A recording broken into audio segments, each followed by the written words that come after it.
If we could please clear the center aisle, our graduates are on the way. Thank you.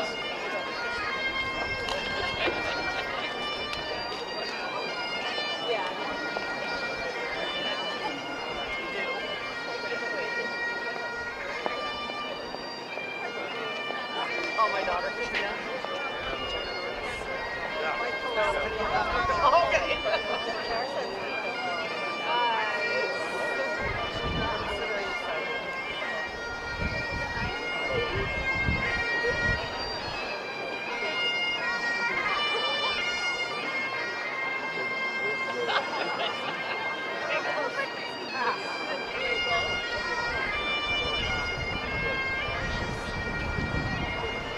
Oh, that's my name. Oh, I was like, yes. How do you know my name?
Please be seated.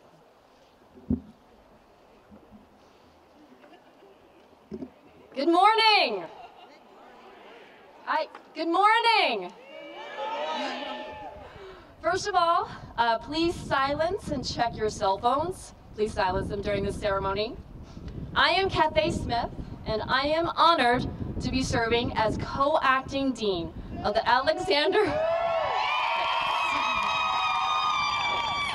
co-acting dean of the Alexander Blewett III School of Law at the University of Montana. On behalf of myself and your two other co-acting deans, Monty Mills and Sarah Renfrey, we want to welcome you to the Blewett School of Law's commencement ceremony for the class of 2022.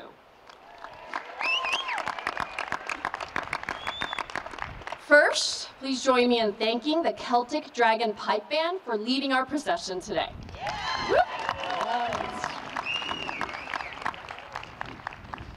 Class of 2022.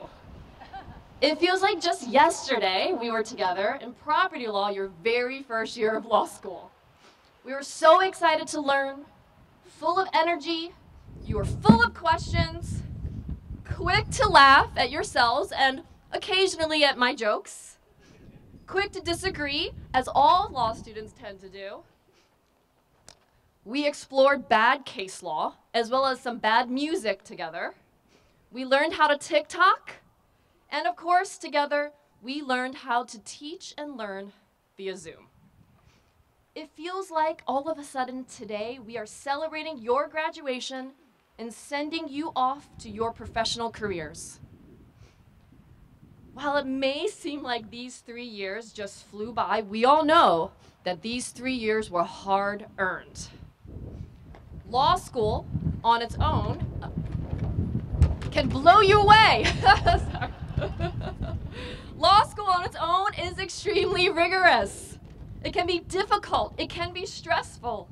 It prepares you to go out and represent other people's interests, sometimes in their most desperate times of need. It provides you with the power and the privilege to affect change in people's lives. But your law school experience was special. During your 3 years of law school, we experienced the entire world come to a screeching halt in the face of a worldwide pandemic. People forced to put their lives on hold, families separated, vaccine mandates, mask mandates fought over and litigated in places like inside grocery stores up to our highest courts. Here at our law school, all of our students, including the class of 2022, were required to learn remotely from their living rooms, from their bedrooms, from their basements, from their attics for 18 months. We saw a video circulate of the murder of George Floyd, an unarmed black man by officers representing an institution that is supposed to serve and protect. This prompted nationwide protests and a call to reckon with and acknowledge the racism, inequalities, and historical harms still currently perpetuated by some of our nation's oldest institutions, including here. In Montana, in our educational institution, we looked to re-examine the traditional ways we deliver our legal education and to acknowledge that even the physical foundation of our institution is built upon stolen and still unceded indigenous lands and the Aboriginal territories of the Salish and Kalispel people, who today, we honor the path they have always shown us in caring for this place for the generations to come. We experienced our country literally on fire as wildfires raged through most of the western states. We experienced the untimely death of a Supreme Court justice, and we witnessed the attacks to our democracy through concerted social media campaigns of misinformation and disinformation. And we watched on January 6th as mobs stormed the US Capitol, forcing our elected officials to flee in fear of their lives challenging the very rule of law that we had been learning here in law school. We saw the US withdraw its troops from Afghanistan, chaotically ending a 20-year-long conflict. Here at the law school, this class of 2022 collectively devoted 2,820 pro bono hours, many of which were to help Afghan asylum seekers. But just to learn, yes, 2,820 hours in just this class of 2022. But just to learn 3 months ago that another world power had officially invaded Ukraine, starting yet another conflict that may stretch on for decades. Back here in Montana, you experienced going from 1 law school dean to having 3 law school deans. And just this month, a US Supreme Court draft opinion was leaked to the public, proposing to strip a constitutional right that had been protected for nearly 50 years from half of the population of this nation. What a time to be in law school. What a time to be departing this institution, to be gaining the power to promote the highest ideals of justice, to learn to serve, to represent, and to respect others, to be gaining the privilege to defend the institutions of our democratic system while confronting inequities perpetuated by those same institutions. Class of 2022, you may not have gotten the traditional law school experience, but there is no doubt in my mind that you got a great legal education in a time that we most need people in the legal profession like you. I know that each and every one of you will go off and you will do well, but I also know that you will go off and you will do good. We can't wait to see the great work you will do and look forward to what lies ahead for all of you. Congratulations on your wonderful achievements these past 3 years.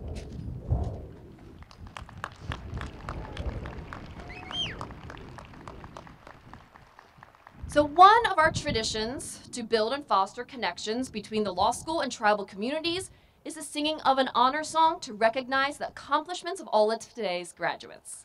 I am pleased to welcome Michael Kenmile and the Chief Cliff Singers to perform the honor song. Please stand if you're able.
You may be seated. At this time, I'd like to introduce our stage party. From your left to right, we are grateful to have with us today Law Registrar Charity Atterbury, our graduation keynote speaker, Heather Kendall Miller, University of Montana President Seth Bodner, Acting Dean Monty Mills, and Acting Dean Sarah Renfrey. And now, I am pleased to introduce Acting Dean Sarah Renfrey to announce the Student Graduation Awards.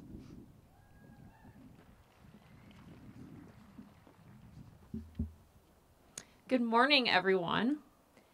So from beginning of their journey at the Alexander Blewett School of Law until now, each member of the class of 2022 has persevered through the normal challenges of law school, while also the challenges of a global, national, and local events that disrupted all of our lives in the last 3 years.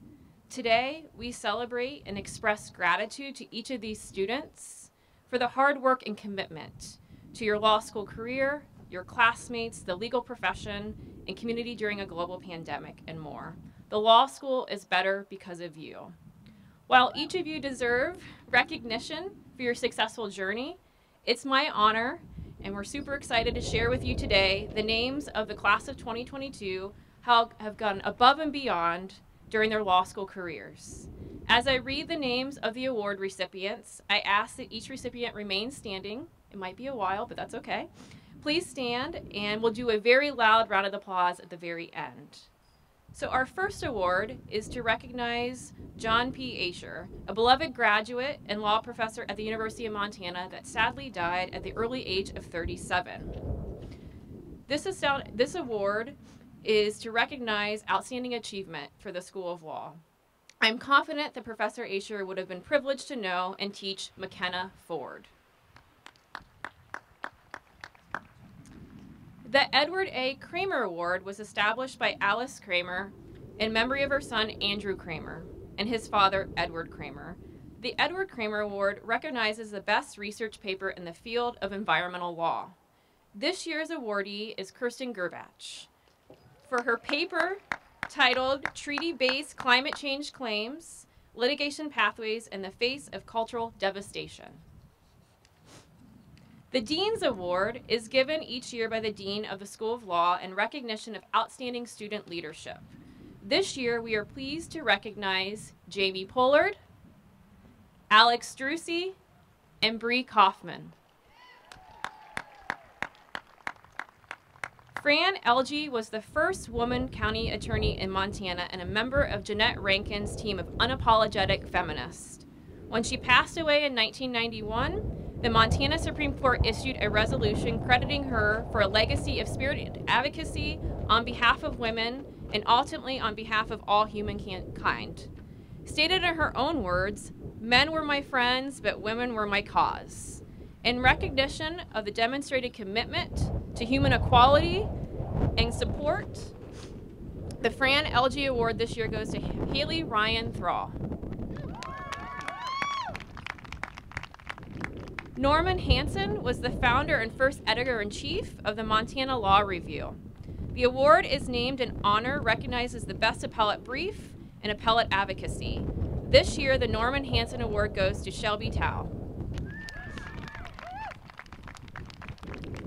International Academy of Trial Lawyers Student Advocacy Award recognizes students who demonstrate exceptional ability in trial advocacy.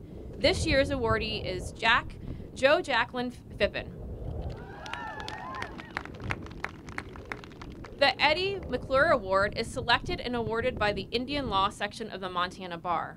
Eddie Mcclure fought for equality throughout her life, and her battles have been a lasting positive impact on many people.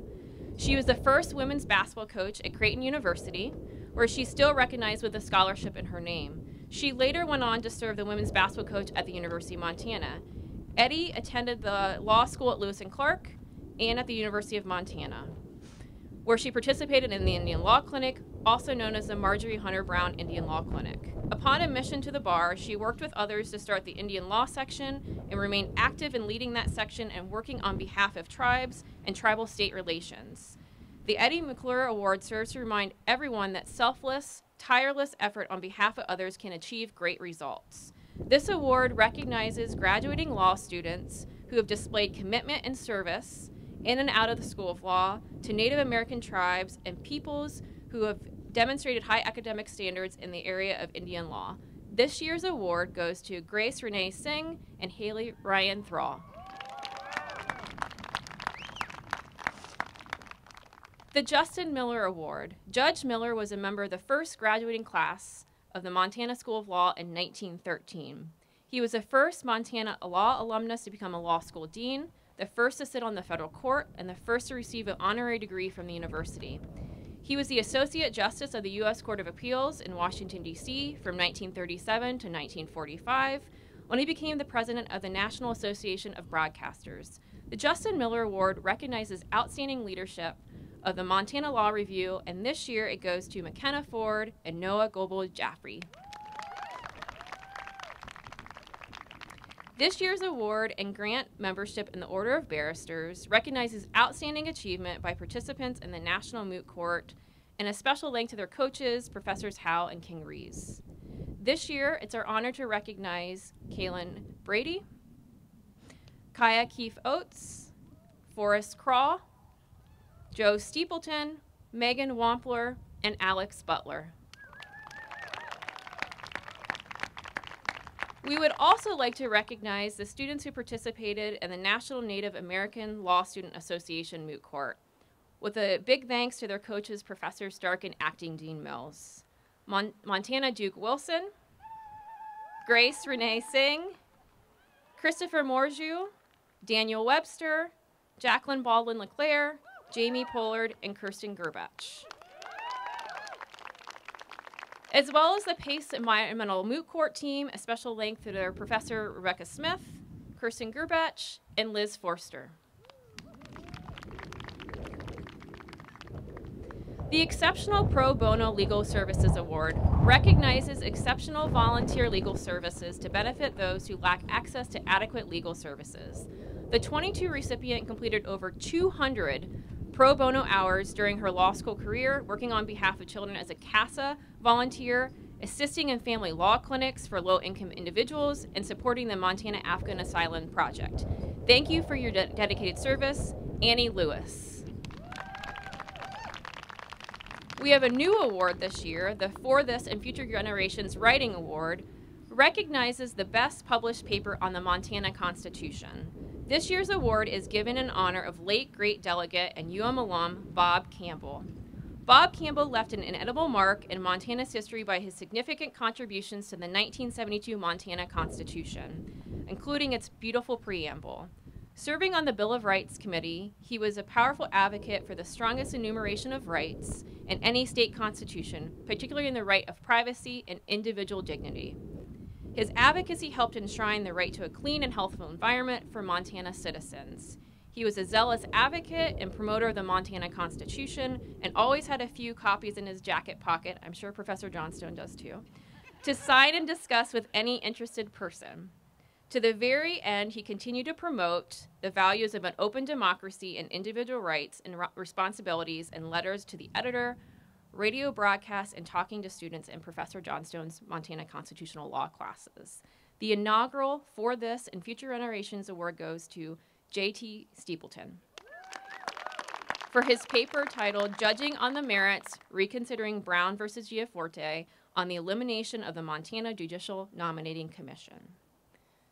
The Blewett Consumer Law Writing Award recognizes student writing of publishable quality that serves to support and protect the interests of consumers, whether here in Montana or across the country.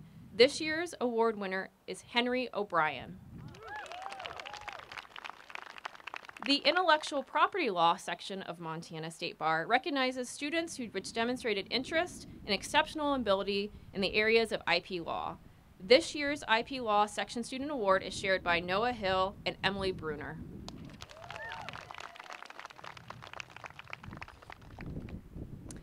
The Aaron Barker Barbary Award and Scholarship recognizes excellence in legal education and commitment to community and family. Awarded to second-year students in order to plan for their bar studies, this year the Aaron Barker Award will help to support Alberto Becerra de Leon to prepare for his bar exam. The clinical program at the School of Law is the foundation of our commitment to experiential legal education. The School of Law was the first and for many years the only law school in the country to require clinical education as part of its curriculum. With gratitude to our clinical faculty and the many Montana lawyers who serve as supervising attorneys, for our clinics, we recognize the following students for excellence in our clinical program. The Emmett Anglin Award recognizes a student who exemplifies dedication and commitment to needs of low-income people. This year's award goes to Victoria Marie Gannon and Natalie Walls. The Paul Rafferty Memorial Award recognizes exceptional dedication and diligence in the students' approach to their clinical work. Congratulations, Emily Bruner. The Growth Mindset Award celebrates a student who demonstrated significant growth and competence in clinical law placement. Congratulations, Liz Forster. The J. Martin Burke Award recognizes a student who shows dedication and excellence in completing the clinic requirement. Congrats to Elizabeth Scott. The Clinical Legal Education Outstanding Student Award recognizes excellence in both the fieldwork and seminar components of clinical legal education. Congrats to Noah Goldberg Jaffe. The William S. Frost and Malin Smith Graduation Award recognizes exceptional work in the Marjorie Hunter Brown Indian Law Clinic and a strong commitment to protecting and enhancing the rights of Indian people and tribes. Congratulations to Kirsten Gerbach. The Margaret Peggy Tonin Law Scholarship for Summer Clinical Experience is awarded to a rising 3L student who has demonstrated a commitment to the School of Law's clinical program. Congratulations to rising 3L Wesley Skidmore. For our final award, I have the privilege of announcing the outstanding law student from the class of 2022. The recipient is nominated by this class of graduating students, but also elected by members of the 2L class. The process ensures that award recognizes those in our school who stand apart both in terms of their contributions to our community, but also to their fellow students, staff, and faculty. This year's outstanding law student certainly fits that bill. From before that student's first day at law school, it was clear they would be a strong presence throughout their 3 years here. Joining us after an already long and distinguished educational background, this student came into the law school with a deep understanding of our world. But that understanding was not just shaped by some of the planet's finest educational institutions, but it's also grounded in a rural Montana childhood, the cultural values of the student's tribal community, and work experience in tribal and non-tribal legal institutions. While at school, this experience and understanding helped contribute to the classroom discussions, student groups, schoolwork, and extracurricular activities. This student pursued a JD and also my favorite, the Masters of Public Administration program, serves as the school's Climate and Cultural Advisory Group, and leadership of the Native American Law Students Association, competed in moot court, and worked with Professor Stark to share ceremony and honor the conclusion of last school year. According to one of our faculty colleagues, this student excels at engaging in difficult conversations, particularly those surrounding identity as well as poverty and social class, in ways that welcome learning from students and faculty. The student is an advocate in the truest sense of the word. They serve on the board of an organization fighting for the rights of Native people and all Montanans. In the words of their classmates, this student is extraordinarily kind, patient, and approachable, a brave and courageous leader, and still a total goofball. For bringing his whole self to the law school and graciously sharing with all of us, this year's Outstanding Law Student Award goes to Montana Duke Wilson.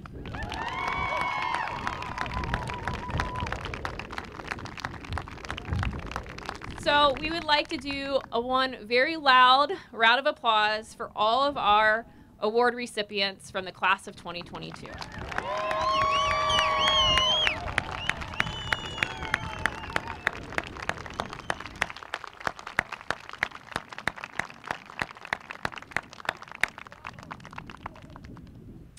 I have the honor to hand it off to our amazing third member of our Dean team, Acting Dean Monty Mills.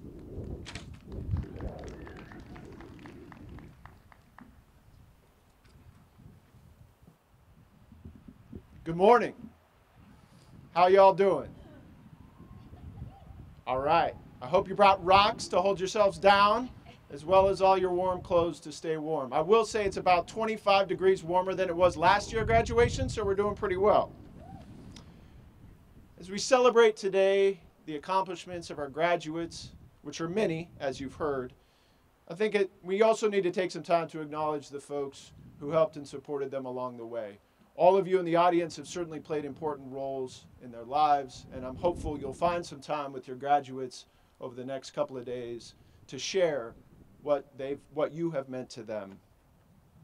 In addition, however, we have a dedicated crew of faculty and staff here at the Blewett School of Law, without whom I don't know that the graduates would be in the position that they are today. They've all been instrumental in helping to transform and support those perhaps tentative first-year law students in their early days of law school into the confident graduates you see today. As Acting Dean Smith mentioned, there have certainly been changes in the world and in our community over the recent years. And here in our community, that's meant changes in both faculty and staff. So while we take a moment to acknowledge all of the faculty and staff, I also want to take a short break to specifically acknowledge some folks who have departed the school in recent years and who have given long and dedicated service to all of the students who have passed through this institution, as well as to their faculty colleagues, staff colleagues, the university, and the institution and community as a whole. Collectively, there are 5 members of our community who have dedicated more than a century of service to the law school and the students who have come through in those years. I'm confident AB3 would not be the place it is today, nor would we be the colleagues we are today without the mentorship, the guidance, the dedication, and the hard work of Professors Maylin Smith, Professor Cynthia Ford, Professor Stacy Gordon-Sterling, Professor Sally Weaver, and Professor Larry Howell. Given the global pandemic of the last few years, we haven't had many chances to appropriately celebrate, and especially to celebrate those folks who have stepped away from their service here at the school. So as we acknowledge all of our faculty and staff who have helped contribute to the successes of the graduates today, I ask that we take a special moment to acknowledge these 5 individuals who have given us so much to this institution and all of our students. Thank you.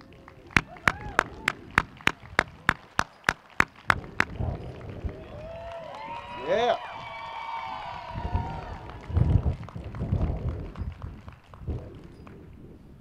I now have the pleasure of introducing the class speaker. Each year, the graduating class selects one of its own to address this gathering. They do so by nomination and vote. And usually, that results in the selection of someone deeply respected by their classmates, a leader in the classroom and the community, and someone whom the whole class looks up to. Occasionally, it also results in the selection of a stand-up comedian. As with everything they've done, this year's class went above and beyond, because I believe they selected both in one person. So I'm thrilled to introduce Ryan Frank to come give the student address. In addition to a candidate for the degree of Juris Doctorate, Ryan is also the outgoing editor-in-chief of the Public Land and Resources Law Review. Ryan, the floor is yours.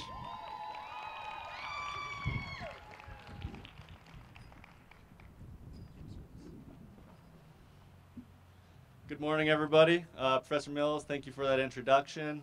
I'm not sure why all my classmates laughed when he said well respected, but we'll roll with it. Good morning, everyone. Thank you for joining us here today. Dean Mills, Dean Smith, we probably should have coordinated on our speeches a bit. There'll be some recurring themes here in mine as well.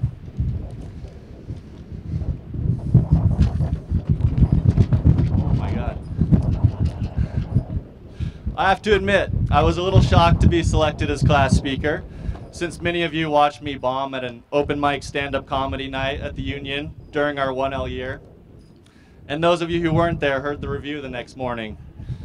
We had contracts the next morning, and Professor Panarella wanted to hear how it went. Kaya promptly responded, he got up there. So that's the bar I'm trying to beat today. But seriously, thank you to my classmates for selecting me to speak on this monumental day. I'm deeply honored that you entrusted me with such an important task. They say we all get 15 minutes of fame, but I'd like to reserve some fame for later, so I'll try to keep this brief. I'd like to begin by giving a quick shout out to a few people who have gotten me to where I am today. First and foremost, I want to thank my parents, Jeff and Gina, for their endless support. Thank you for instilling the importance of education in me, and thank you for being so supportive as I've navigated through this world. I also want to thank my sister Ashley for being one of my best friends and for inspiring me to be the best version of myself. The list of people I'd like to thank is about a mile long, but to all my friends, family, mentors, and my dog Finn, I am truly thankful to have such an incredible support system. Now, to all the friends, family, mentors, partners, and children in the audience today, on behalf of the AB3 class of 2022, thank you for being by our sides over the past 3 years. Through past tests and failed tests, through job interviews and rejections, through late nights and early mornings, we could not have done it without our support systems. And this day is as much a celebration of your support as it is our achievement. Next, I would like to give a quick shout out to 2 of our professors who will not be returning to AB3 next year. Professor Howell, thank you for helping us all improve our writing skills and for teaching us that judgment only has 1 E in it. Enjoy your retirement, you've earned it.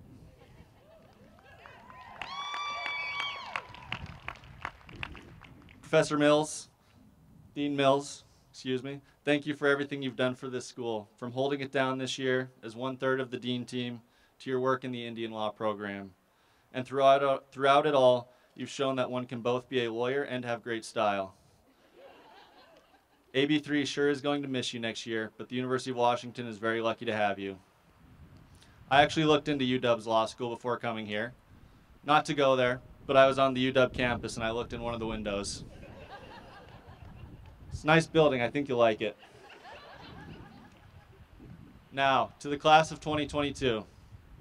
In the words of Elle Woods, with the precise intonation, we did it. It's been a wild ride, and if I had to do it all again, well, I probably would not. But I'm sure I'm glad that we were able to do it together the first time. Our classmate, Kirsten Gerbach, said something a few weeks ago that really resonated with me. In effect, she said that it can be so easy to look at law school as this vacuum or this black hole. But when you look at individual days, it becomes clear just what an incredible experience law school really was. We had the opportunity to learn from some of the greatest legal minds, not just in the state, but in the nation. We met people who will be our friends and colleagues for the rest of our lives, and we challenged ourselves and pushed the bounds of what we previously thought possible. So, I encourage you to look at law school, not just as 3 years of early mornings, late nights, copious amounts of caffeine, and immeasurable stress. Sure, it was all of those things, but it was so much more. Remember the days where you met the law school friends who would be there through it all? Remember the hilarious moments in class where you turned your Zoom video off because you were laughing too hard to leave it on? Remember the moments you failed and how you responded? Remember the moment you found out you got your dream job? Remember this moment sitting here today? This moment specifically. Remember how good this speech is. Law school is a notoriously rigorous program and is difficult under the most normal of circumstances. Well, the last 3 years have been anything but normal. Our 1L year ended with the start of a pandemic that would completely alter our next 2 years. Shortly after the pandemic started, we witnessed via social media the murder of George Floyd, an unarmed black man, at the hands of the state. His murder spurred a reckoning for many Americans that forced us to look under the hood to discern how current policies and laws continue to marginalize, disenfranchise, and oppress people of color in this country. We then watched the 2020 election unfold, an election that started with a barrage of misinformation and ended with an insurrection that took place in one of our country's most hallowed buildings. I bring up these events to remind you that not only did you complete law school, but you did so during one of the most turbulent periods of time in our nation's history. There are many words to describe this class, but the one that stands out the most to me is resilient. You've proven to yourselves that you can do hard things, and I have no doubt that you will all bring the same resiliency to your careers. I'll be honest, for the past several weeks, I haven't felt particularly worthy of representing our class on this stage. I, a white, able-bodied, heterosexual male, raised in middle-class Montana, do not have an inspiring story to share with you all. I have never faced seemingly impossible adversity, and for the most part, I have had every opportunity that a person could ask for. I have never feared for my own well-being. I have never worried that I might not be able to make decisions regarding my body or the health care I seek. I have never wondered if I didn't get a job because of the color of my skin or my sexual orientation. I have never had a former president of the United States mock my disability. I think it is my responsibility and others with the same privilege to, 1, recognize this privilege, 2, acknowledge that others do not share the same privilege, and 3, pages stuck together, and 3, work to build a more equitable system. Class of 2022, we now have the skill set necessary to effect real change. You are now among the most educated people in the country. In the United States, only 12.7% of the population has an advanced degree. And not only do you have an advanced degree, but you have a law degree. The legal system is one of the most complex and convoluted systems, and you now speak the language. You have access to the tools, to the courts, and to a network of legal professionals. So, I urge you to use your education and your network and be the change you want to see in the world. Don't stand idly by. Find your fight and get involved. Following the leaked SCOTUS opinion overturning Roe v. Wade, I saw a tweet from Professor Kimberly Mutcherson, a professor at Rutgers Law, in which she said, "My advice for law students wondering whether any of this is worth it given this week's news. That JD you're earning is your weapon, and you're going to use it to build the America that is possible and that we deserve. So, class of 2022, with that in mind, go out, create change, and do great things." Thank you.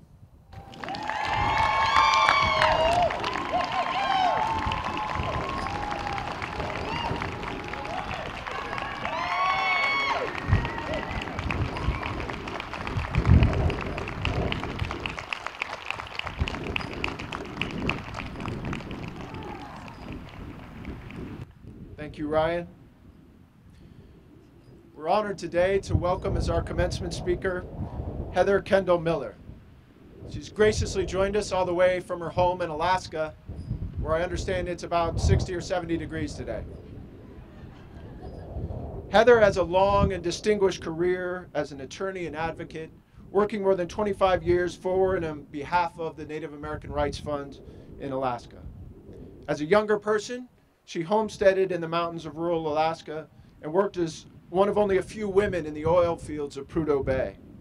She then earned her degree, graduating magna cum laude with a BA in history from the University of Alaska Fairbanks, and decided to pursue a legal career, but not before becoming the first Alaska Native to graduate from Harvard Law School, which she did in 1991.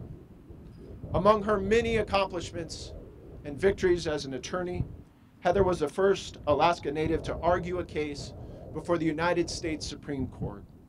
She's been instrumental in the fight to protect access and use of natural resources by Native people across what is now known as Alaska.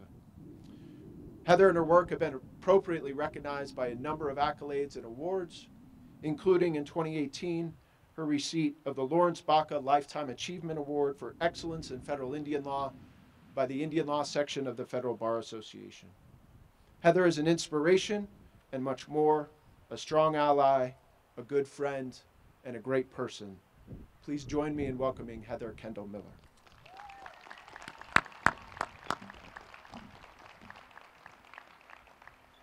Hello.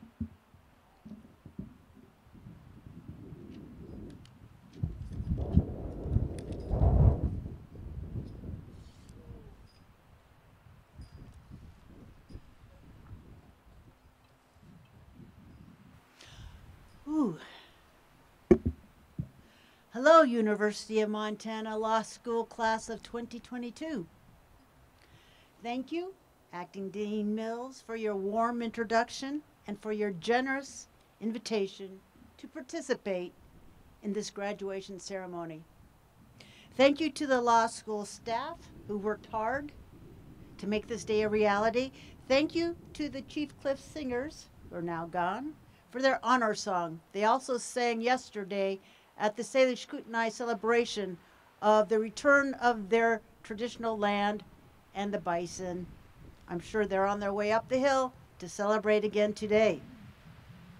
Thank you to Ryan Frank. That was wonderful. That was wonderful, inspiring, and funny. I'm not funny, so I really appreciate that. And thank you most of all to all the friends, loved ones, and other families and families of the law school graduates who have emotionally supported them through their law school experience. I am honored and delighted to be able to offer my warmest congratulations to all of you. As graduates, you have worked really hard to get to this place, and I want to celebrate you and your families at arriving at this momentous day. As other speakers have already remarked, law school is rigorous even in the best of times, but your experience was made more challenging by the disruptions, COVID disruptions, and by the displacement of the global pandemic. These hardships make it all the more extraordinary to stand here with you today to commemorate your professional accomplishment of graduating from law school. Breathe in this moment. It is a moment to savor. Since being invited to speak at your commencement, I have given a lot of thought to what I might offer today and have prepared some remarks that I hope will resonate with you. And what I hope to leave you with is a sense of your own agency as you embark on your legal career. We live in a world where things can feel beyond our own control and where divisive politics have created an environment of intolerance on issues in which we disagree. But I believe that each of us have the ability to use our law degree as a tool to assist others and to affect change. But before I move into my comments further, I would like to start with the Land Acknowledgement. Please join me in acknowledging that we are standing on the ancestral homelands of the Native American tribes that occupied this land, now called the state of Montana. Those tribes include the Salish, the Penduro, the Kootenai, Blackfeet, Chippewa, Plains Cree, Gros Ventre, Assiniboine, the Lakota, Dakota Sioux, North Cheyenne and Crow, and Little Shell Chippewa. We acknowledge that systematic elimination and forced expulsion of the indigenous peoples of Montana enabled colonization and development of their traditional homelands. We also acknowledge that the legal system was pivotal in the removal of indigenous peoples from these lands. In addition, we acknowledge that the Missoula Law School has recognized the role that the legal system served in the removal of indigenous people. and we applaud the law school's effort to work towards reconciliation through its commitment to respect tribal sovereignty and indigenous cultures, as well as accountability to the need and perspectives of indigenous peoples who from time immemorial to the present protect and remain connected with this land on which we gather, live, learn, and work. Thank you for joining me in the Land Acknowledgement. As an Indigenous woman and attorney, I can think of no better segue for transitioning into my remarks today, because land acknowledgements are, among other things, about justice and our society's reconciliation with and to its historical past. So let me start with the concept of justice and why it is integral to the practice of law and therefore relevant to your entry into the legal profession. One of the most recognizable symbols of the Western legal system is Lady Justice. She proudly holds a scale which represents the balance between truth and fairness, which is sought when weighing diverse and usually opposing interests. There is a snake at her feet that represents evil, and a book that represents the Constitution from which our justice system was born. She also holds a sword to represent punishment. The sword is always lower than the scales because punishment can only happen after evidence is weighed. Then there's the blindfold. Lady Justice is always wearing a blindfold. The blindfold represents impartiality and the notion that our justice system is blind to a person's wealth, power, gender, and race. This balancing of justice is typically done through an interrogation of the facts and determining which side of the scale is heavier when all evidence and argument has been presented. After such balancing, a determination can then be made by a jury of peers or an independent and impartial judiciary.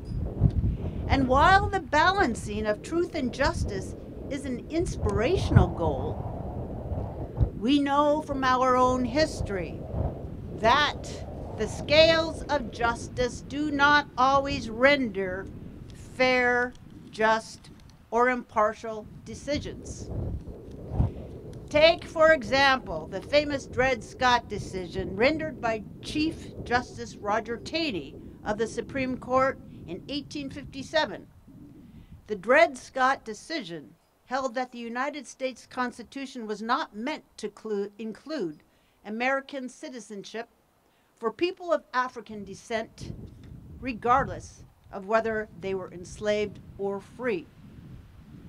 After the Civil War, the decision was overturned by the passage of the 13th and 14th Amendments to the Constitution, which abolished slavery and declared all persons born in the United States to be citizens of the United States, with the exception of Native Americans, who did not become citizens until 1924 with the passage of the Indian Citizenship Act.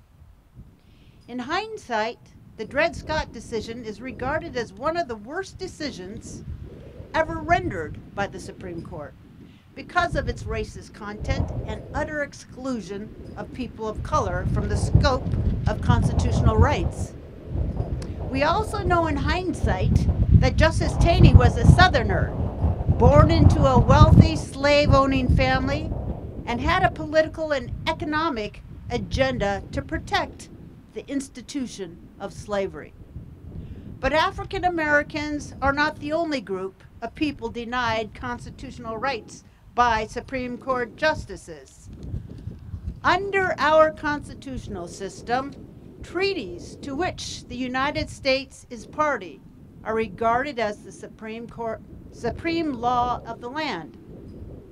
More than 370 treaties were entered into with Native American tribes as the United States expanded its territory across North America through conquest.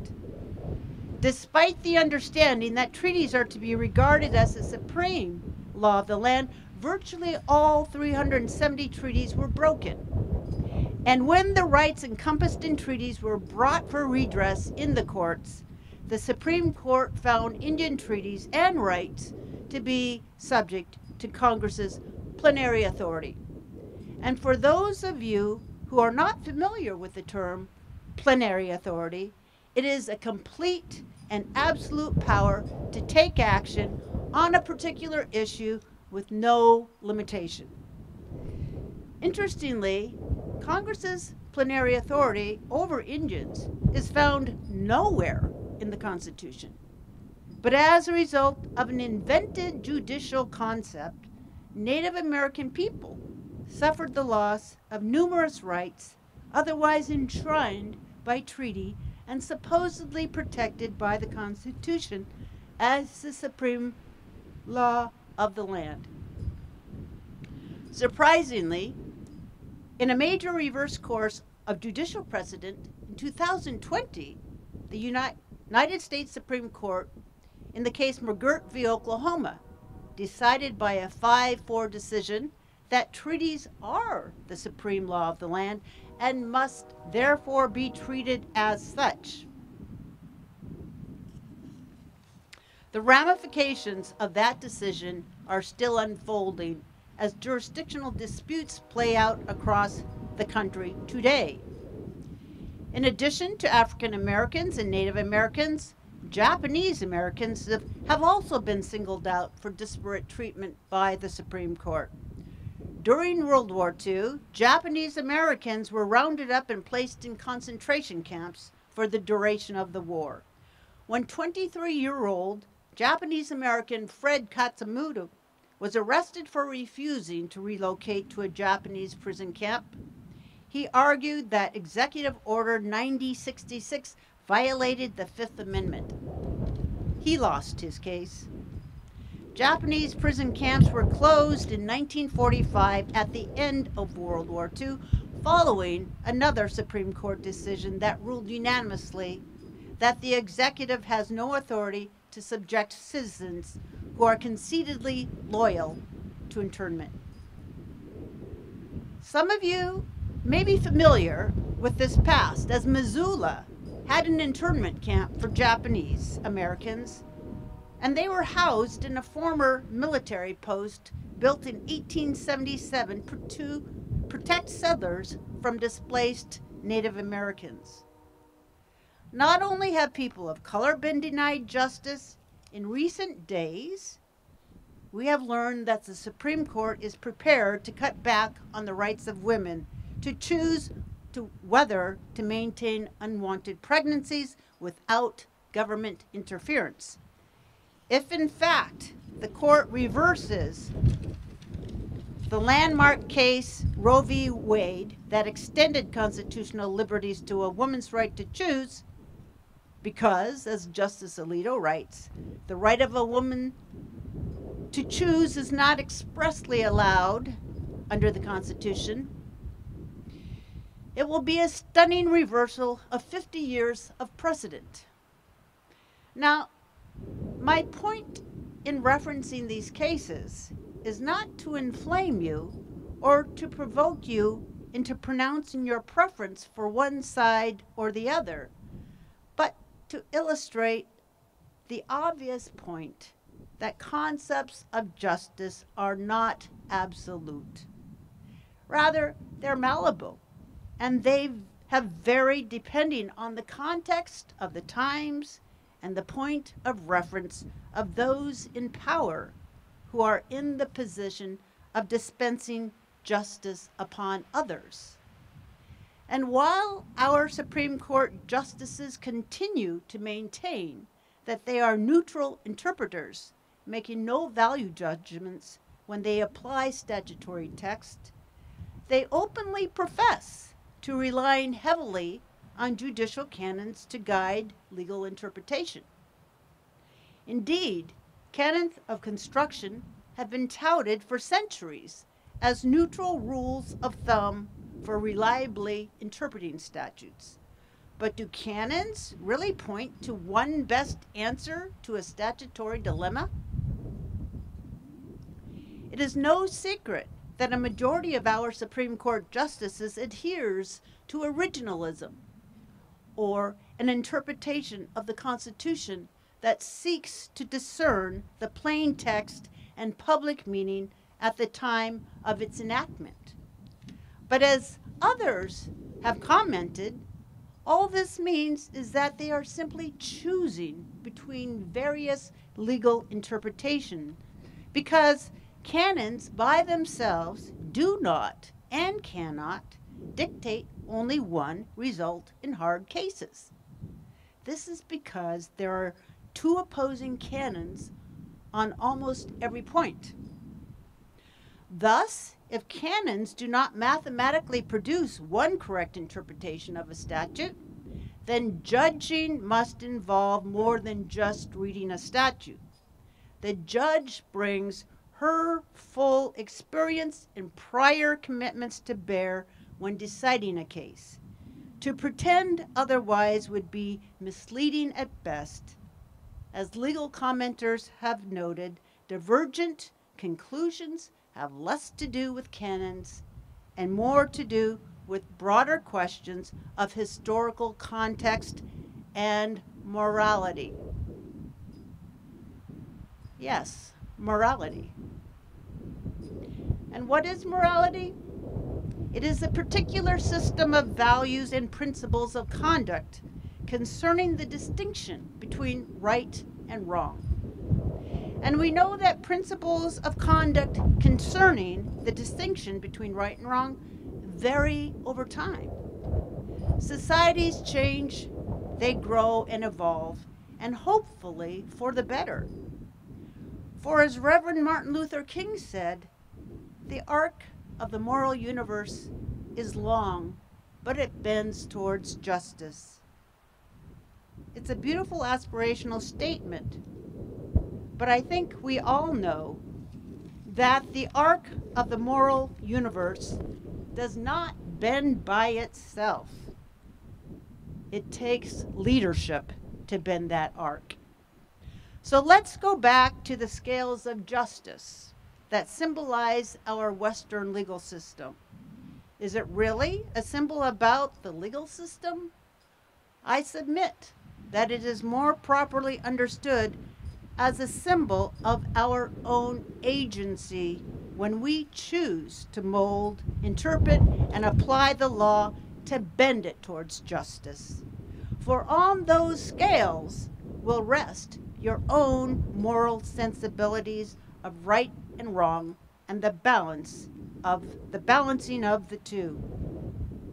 Lawyers can win cases, write policy and craft legislation, but creating a culture of do the right thing always begins with personal agency and leadership that is not afraid to hold oneself and others accountable. So let me tell you that as you move into your legal career, you'll have many opportunities to use your agency to bend that arc of the moral universe further toward justice, because we live in a world where hatred, racism, and inequity continue to exist. The most recent hate crime in Buffalo makes this point very explicitly. So when you find your moral sensibilities of right and wrong resting on those scales of justice, don't compromise your core values and integrity. Instead, I urge you to engage. If the other side has a point, acknowledge that and learn from them. If they're wrong, rebut them, teach them, beat them on the battlefield of ideas. And when you engage with others, be civil. Because choosing to be civil pushes the arc of the moral universe towards justice. Because by being civil, we recognize that there's inherent worth in others that deserves dignity and respect, even when we disagree. And by offering it to others, we give it to ourselves. Now, I didn't mean to stand here and deliver a law school lecture or sermon, but I thought it important to mark the culmination of your education with words about moral justice, both in concept and in daily life. Before I close, let me just switch gears briefly and offer one last piece of advice. Lawyering, as was mentioned, is one of the most stressful professions a person can embark upon. You have the trust and responsibility of your clients that has been thrust upon you. You have deadlines that may require that you work long hours in managing difficult cases, and sometimes that may require you to give up your weekends and even family holidays. And working hard under intense stress can come at a price. I know. I was a litigator for decades, and I'm married to a man who has been a litigator for decades. The stress can take a toll on your relationships, your physical health, your professional performance, and your mental well-being. It's not surprising that the lawyering profession produces one of the highest rates of alcoholism in America. A recent study conducted by the ABA, American Bar Association Commission on Lawyer Assistance Programs, and the Betty Ford Foundation showed that nearly 21% of lawyers and others in legal professions were considered problem drinkers. As more specific questions were relayed to the surveyed participants, that number jumped even higher to over 36% of attorneys struggling with alcohol abuse. Nearly half of the lawyers in the study stated that their drinking issues began within the first 15 years of practice, including their time in law school. That statistic suggests that a third of you will struggle with alcohol abuse and may perhaps already be doing so. One of the most effective ways of not becoming one of those statistics is to incorporate into your daily practice some form of self-care.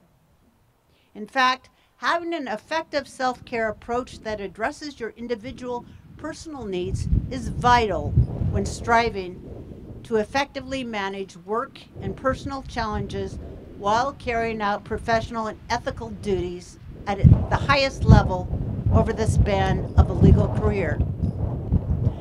Self-care comes in many forms. Meditation is a great self-care practice for offering quick relief from stress and anxiety.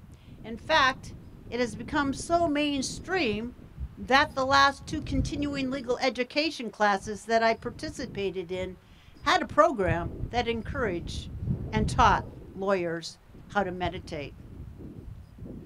But there are other forms of self-care practices beyond meditation. For you, it might be music, swimming, dance, painting, yoga, tai chi, knitting, prayer, cycling, running, hiking, or rowing. The important thing is to choose something that works for you, that nurtures your body, mind, or soul, and that you do every day or almost daily. So let me close by reminding you that from its Latin root, to initiate, the word commencement means the beginning. This commencement day is the beginning of your next chapter. This is just the beginning of your outstanding career. May the law school graduating class of 2022 have a history of making history by being leaders that bend that arc of the moral universe toward justice. Thank you and congratulations, class of 2022.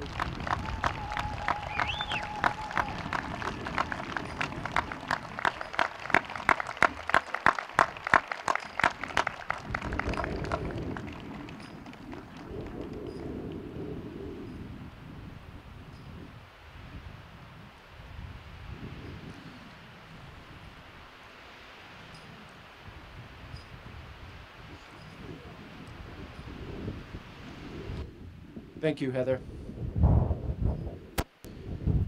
Now, to the business of the day. I am deeply honored to try and hold down the lectern. As the winds of change blowing, class of 2022, off into your future. I'm deeply honored to serve as this year's faculty reader, and my colleague, Acting Dean Smith, will be hooding each candidate as their name is called and they come up upon the stage. The members of the platform party, please rise and join me in congratulating the candidates as they cross. And will the first row of candidates for the advanced professional degree Juris Doctor please rise.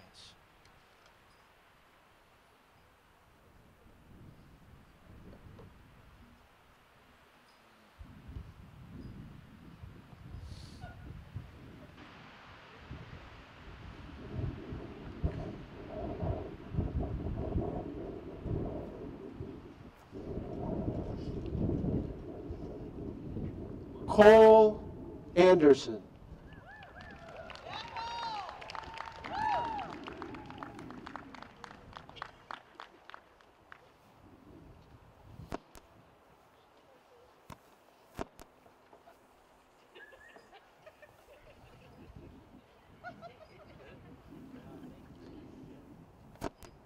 Jacqueline Baldwin Leclerc, with a certificate in American Indian Law.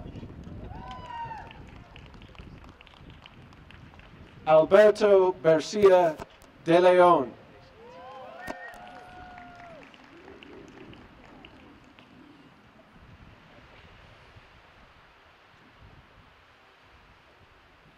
Kaylin G. Brady, with honors and a certificate in Natural Resources and Environmental Law.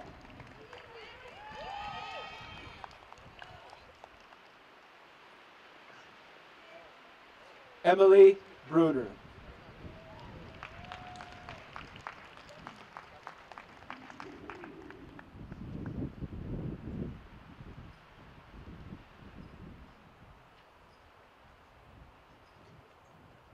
Alex Butler.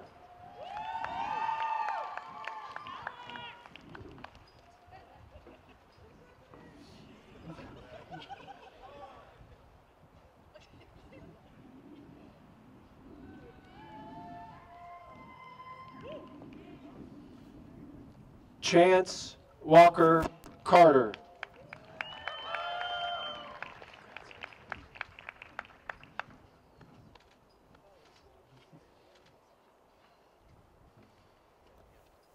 Graham Watson Cobb.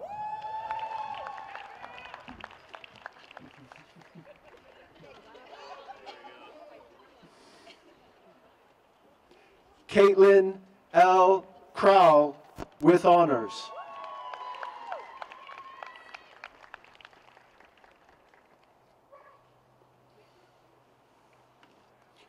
Forrest Crowell, with pro bono honors.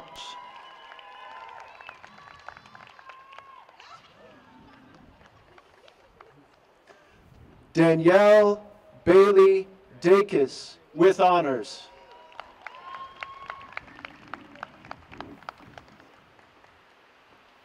Molly Davis, with honors.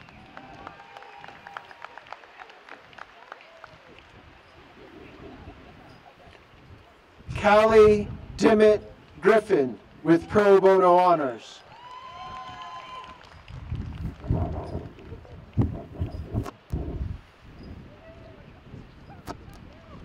Samuel Doxson, with a certificate in Natural Resources and Environmental Law.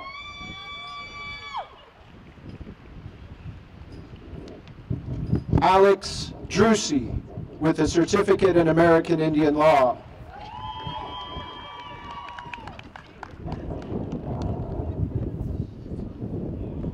Liz Forster, with honors.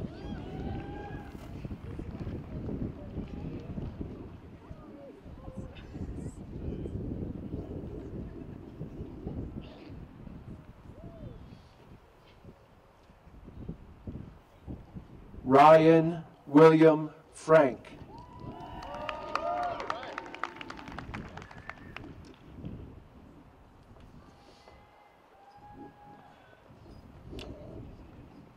Victoria Catherine Marie Gannon.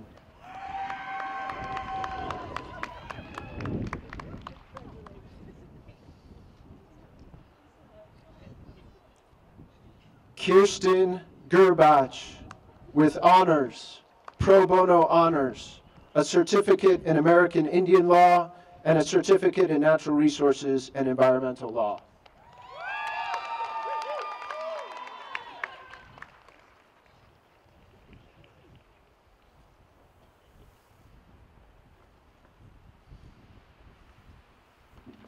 Noah Goldberg Jaffe with high honors.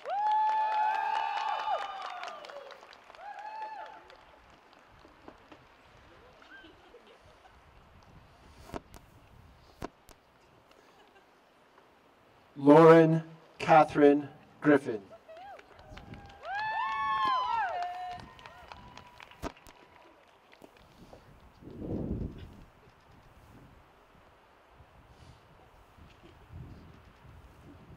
Michael Gullidge.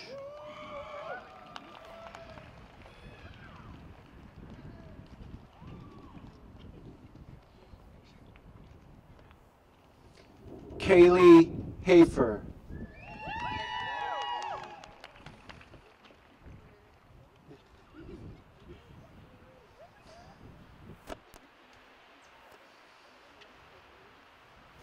Quentin James Hagel.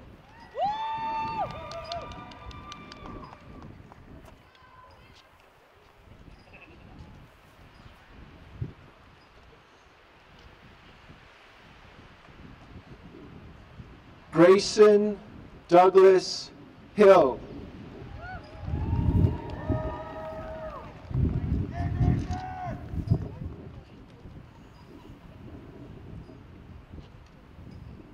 Noah Hill with honors.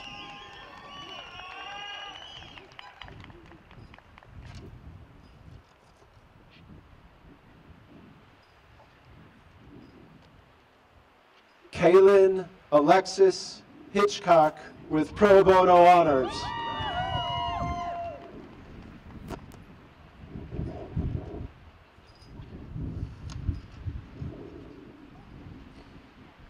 Kiera Huddle.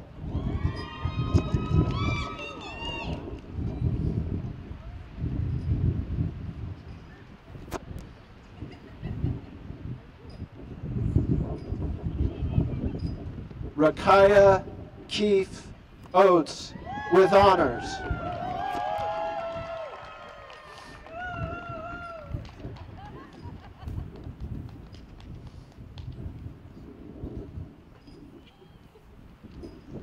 Bree Kaufman.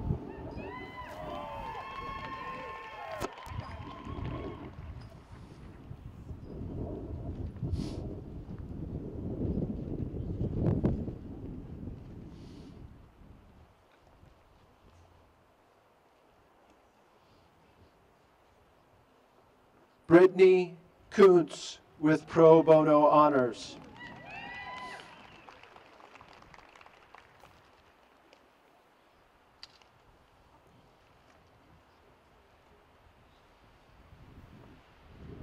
Kelly Lamb.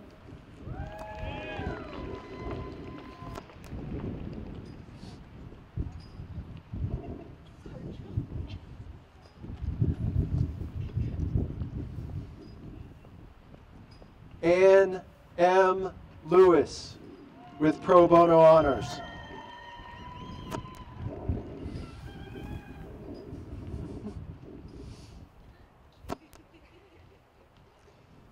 Hillary Loney.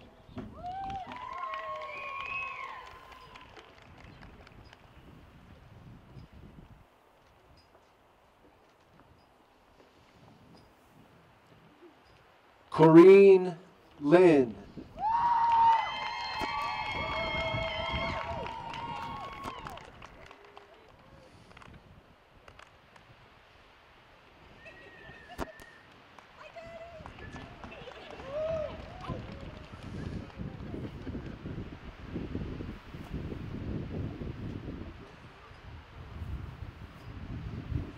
Hannah Marks.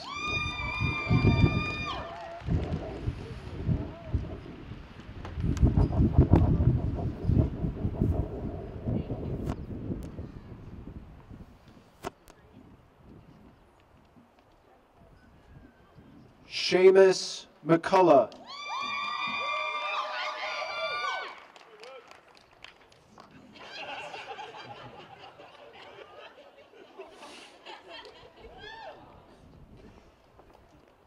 Javon Joseph Alonzo McMillan.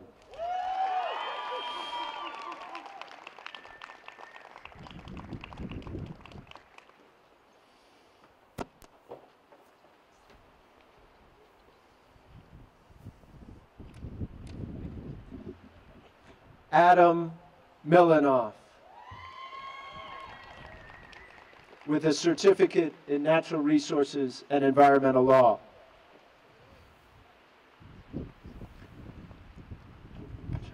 Lauren Alicia Moose, with pro bono honors.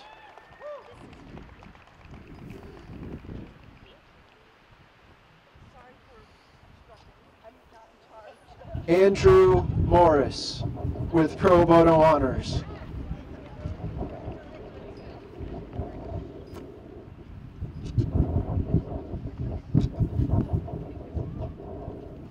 Patricia Morse.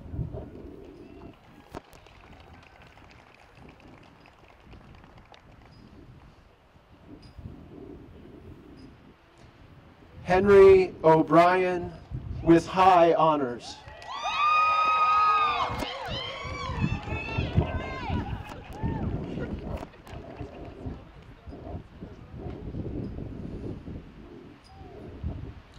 Ted Peterson.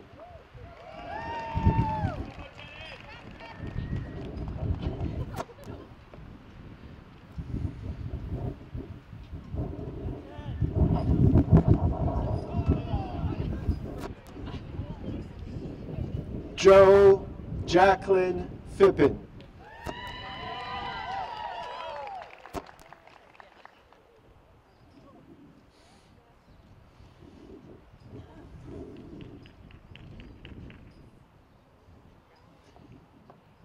Jamie Pollard.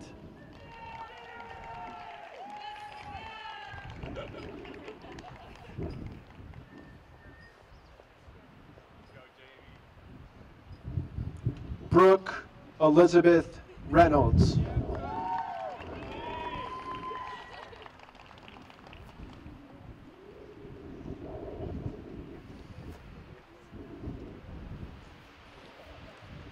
Jennifer Robichaux.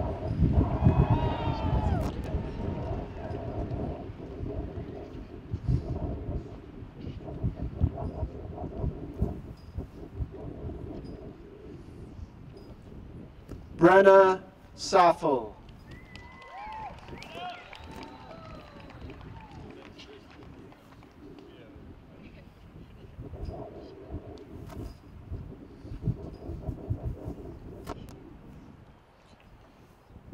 Elizabeth Alexandra Scott.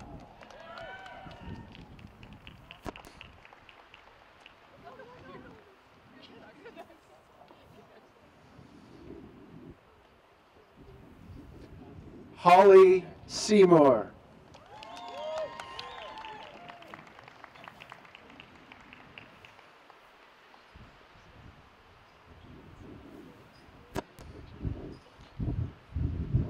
Nico Shapiro.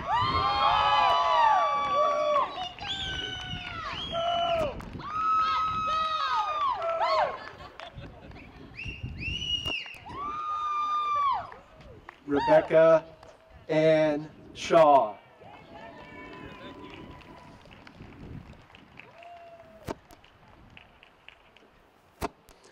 Keegan Shea, with a certificate in natural resources and environmental law.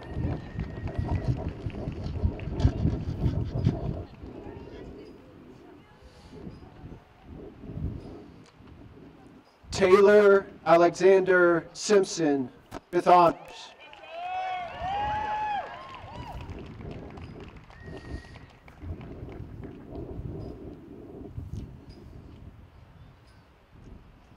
Grace Renee Singh with a certificate in American Indian Law.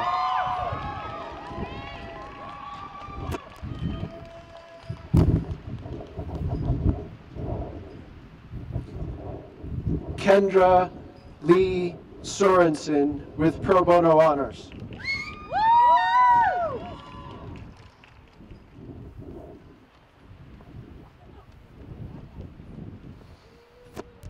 J.T. Steepleton.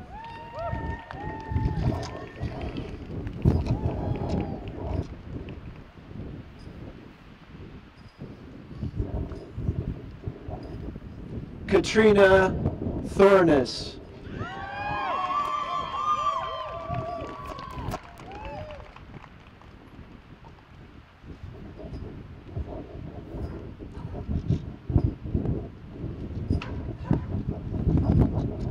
Haley Ryan Thrall.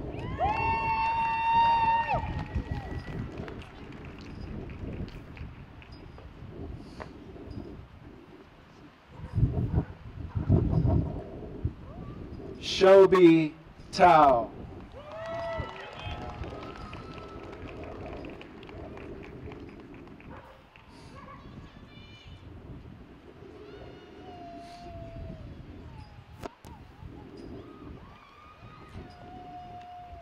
Leah Trahan with high honors.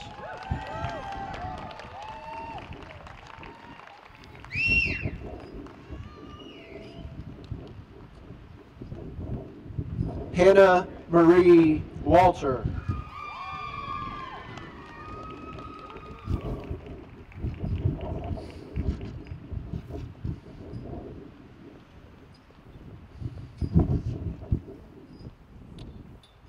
Natalie Walls.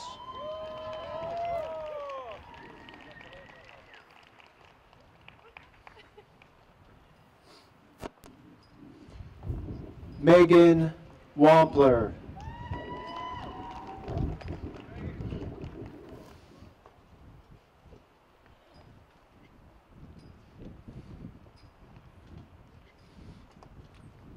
Athena Waski.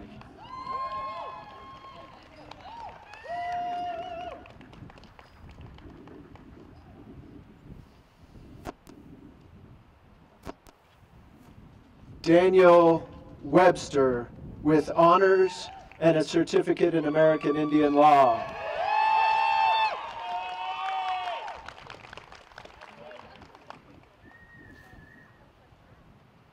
Montana Duke Wilson with a certificate in American Indian Law.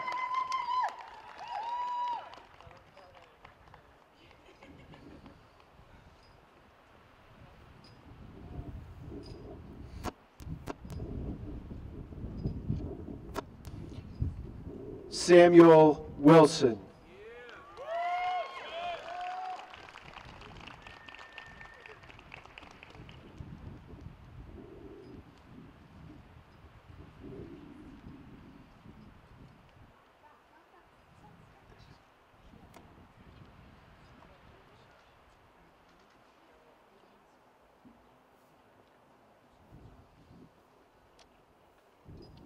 Will the class of 2022 please rise?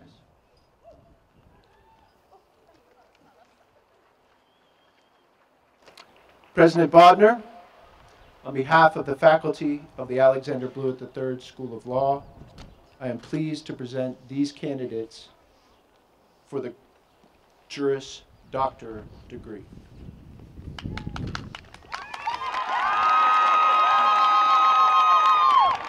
Thank you, Acting Dean Mills. On behalf of the entire University of Montana family, I am so proud and honored to congratulate each and every one of you today on this tremendous achievement. And by virtue of the authority of the Regents of the Montana University System, and upon the recommendation of the faculty, I hereby confer the Juris Doctorate degree upon those of you who have successfully completed all of these requirements. Congratulations, class of 2022. Let's recognize these successful candidates.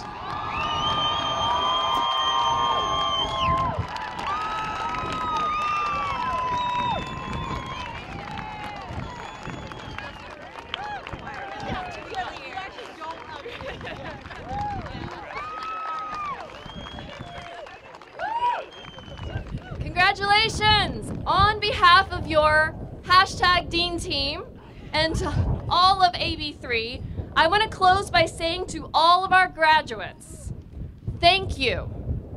Thank you for coming to AB3. Thank you for sticking with it through the tumult of the last 3 years. Thank you for showing up almost every day, whether in person, on Zoom, or some combination, and being committed, engaged, and ready to learn. Thank you for all the support you've given to each other and yourselves. Thank you for all of your hard work. Most of all, thank you for inspiring all of us with the continued promise of a brighter, better, and more just future. Congratulations, class of 2022. Please don't leave your seats until your row is released. And we will be going and having coffee and pastries inside the School of Law building. Again, congratulations! Woo!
Ready?